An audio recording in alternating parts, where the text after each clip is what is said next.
vamos calcular o circuito elétrico através do método de Norton. Para a gente fazer esse cálculo através do método de Norton, a gente tem que passar um fio circuitando essa malha, com essas resistências que estão para cá.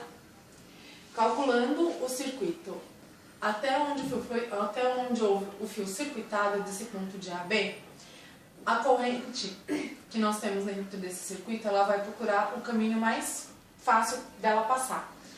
Como aqui a gente tinha uma resistência, ela não desceria aqui porque ela se dividiria e aqui a gente tem uma resistência. Esse caminho seria o mais difícil.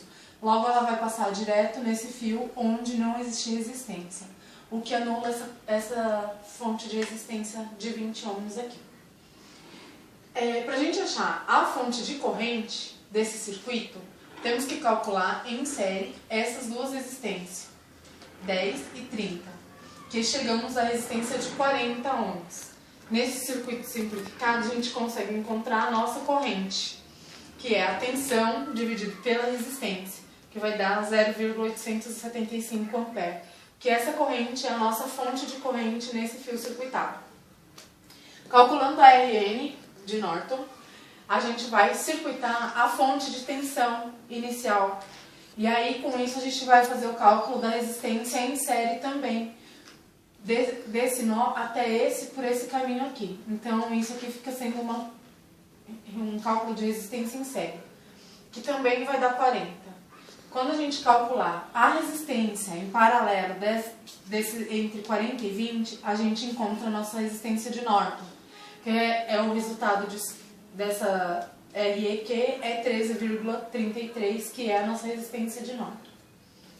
Pegando o ramo inicial do nosso circuito e colocando ele aqui, a gente vê que aqui a gente tem uma resistência, um cálculo de resistência equivalente em série.